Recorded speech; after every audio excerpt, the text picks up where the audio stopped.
Hi guys, this is Tablet-News.com, and usually you don't see my face, but this time you do. I'm here with the Samsung Galaxy Z Trifold, a triple foldable phone that looks like this when it's all opened up, and there's a catch to it. You don't get to close it your way. So if I were to close it like this, I would get vibration and an error that I'm not doing it right.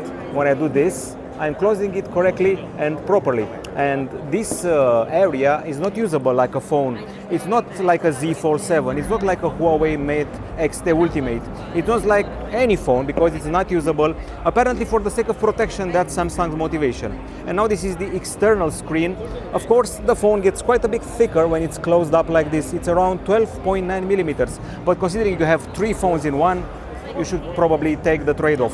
The shocking thing here is actually the weight. It's only 309 grams. Can you imagine a 10-inch tablet with a 300-gram weight?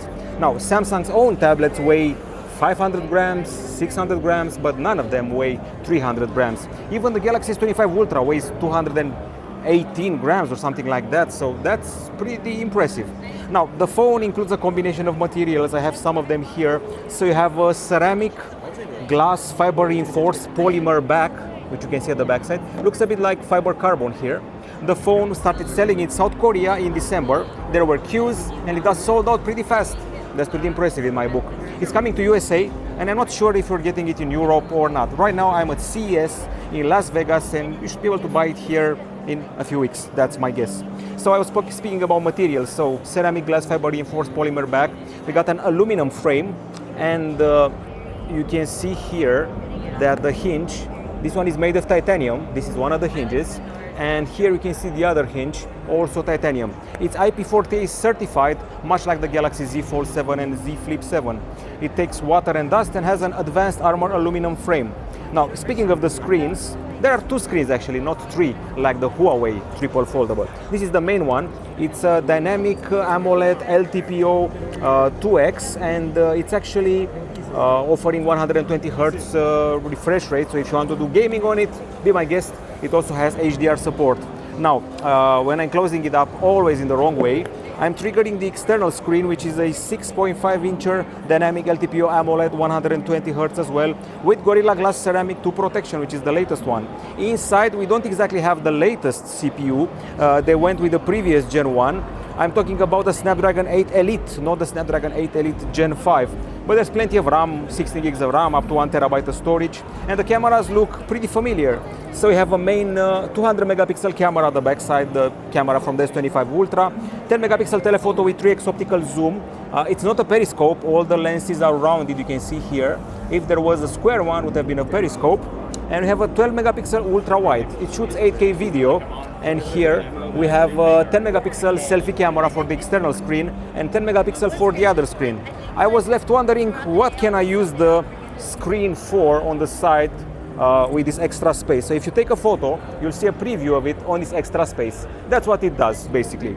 Now, the battery here is a curiosity. Nowadays, I'm playing with 11-inch tablets that have 8,800 mAh units. This one has a small one. Even though it's supposed to be a 10-inch tablet at the end of the day, it's got a small 5,600 mAh battery.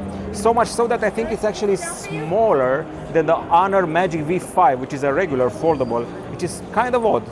We also have a fingerprint scanner here embedded in the power button. And all of this is around 4 millimeters in thickness when opened up. But when you close it, things start to get a bit beefier and it goes towards 12 or 13 millimeters. Okay, so that's pretty much it. Supports desk wireless. It's got a desktop experience support, so basically you can prop it up like this, like a regular tablet, and connect a keyboard to it and a mouse and mimic a desktop experience. I'm actually curious to go into a DeX mode now. So if you go to DeX, okay, you should be able to also, as I said before, mimic the experience. Of course, you got all the AI goodness here. Let's see. So we don't have any open windows. This is what it looks like, this one. This is the gallery. So it mimics the experience of Windows with these windows open here. You can do multitasking in this way. You also have the taskbar at the bottom. When everything is done, you can get out of the DeX mode if you really want. Galaxy AI can definitely be used here if you want to do some editing. It offers suggestions. You're going to press here. You're going to get your suggestions on how to modify the pic. Generative edit, sketch to image, or portrait studio come to mind.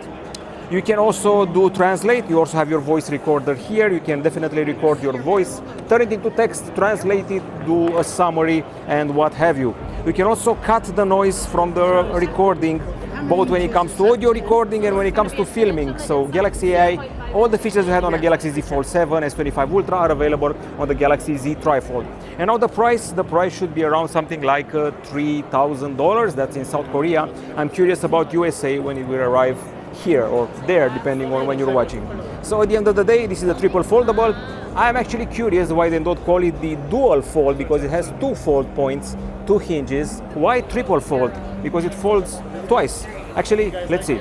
Once, twice. It's a dual fold. Why do they call it triple fold? It baffles me. Okay, so this is it from Tablet-News.com, the presentation of the Galaxy Z Trifold.